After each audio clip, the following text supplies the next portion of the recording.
So let me tell you a little bit about the astrology program. I'll tell you a little bit about the astrology program, and then I'm going to take you through some fun information about astrology that you may or may not know. So the astrology program is a 3-year diploma program, and you do take the general studies, but in the astrology part of the program, it's astrological counseling.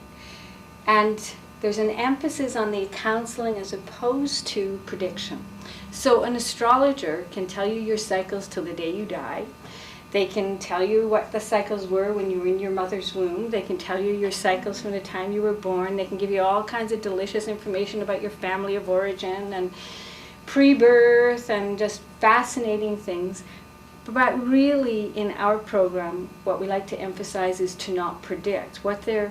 In our program, what we're teaching the practitioners to do is to help you make the most nourishing choices possible, both with your natal chart, which really does show you your energy blueprint, and with your transits, which are the cycles that occur throughout your lifetime.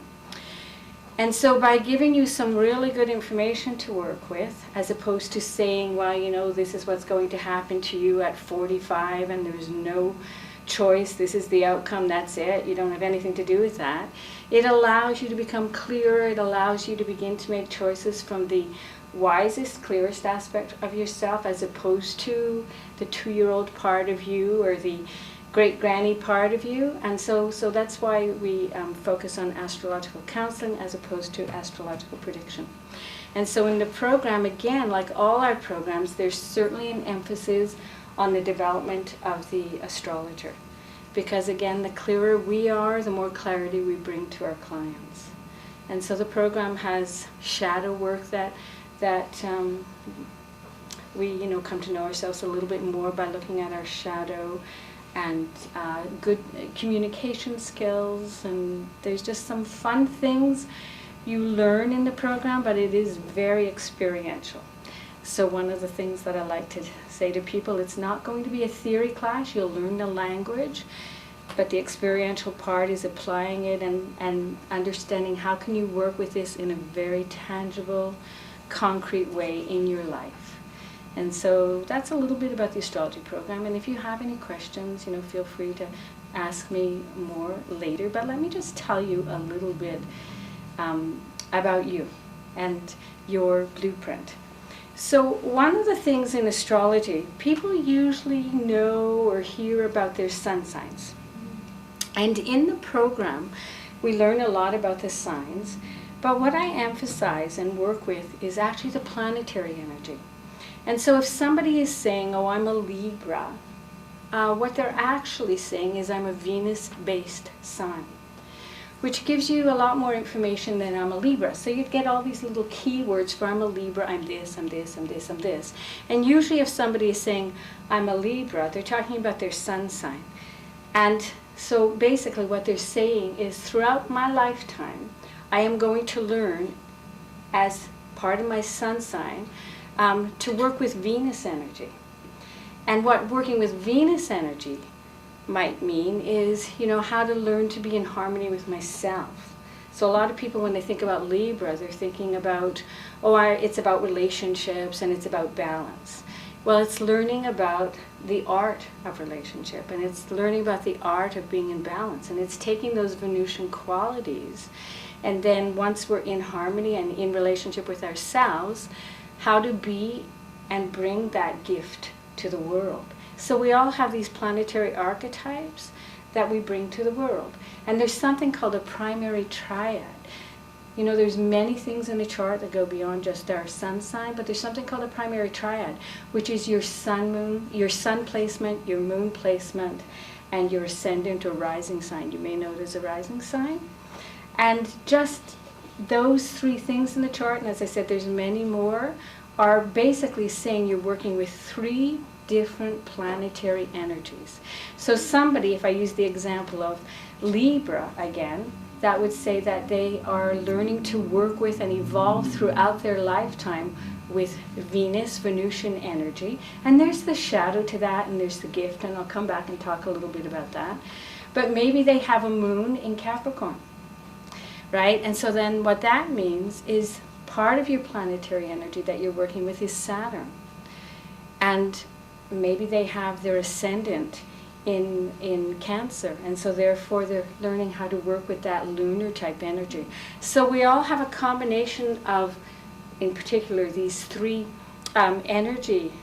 planetary energy, energies that we work with and evolve with throughout our lifetime. And that's the key. There's an evolution. So even though we come in with this, let's say I've got a Mars type of energy and I'm 2 years old, and somebody is bringing a friend over, and that friend has a ball, and I'm 2 years old and I'm thinking, I want that ball, and I'm a very Mars-based little kid, male or female.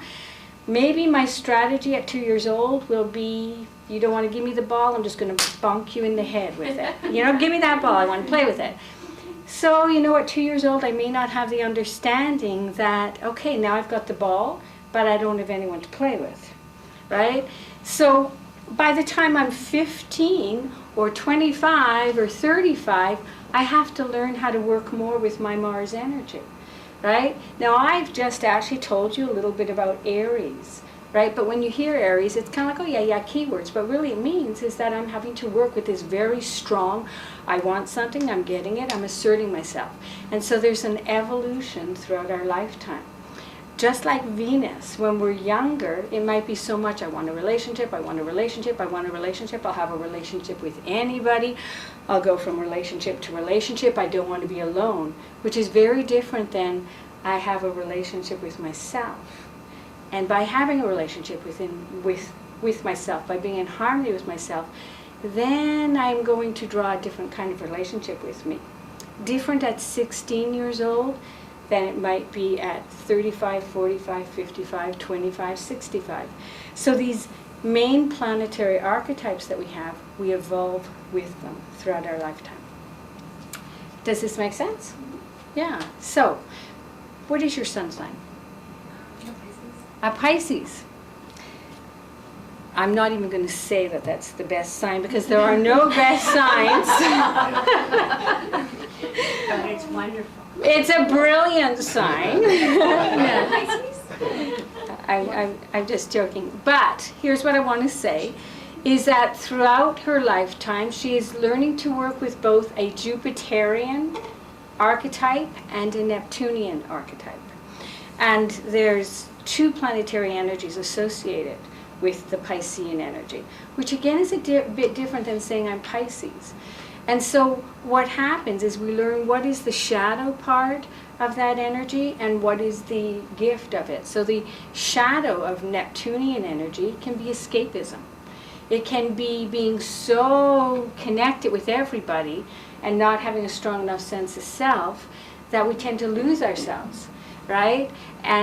Or escape, or there's many ways to escape. All the things that are good for us can actually be an escape. Too much TV, too much reading, too many glasses of wine, all those things that are nice.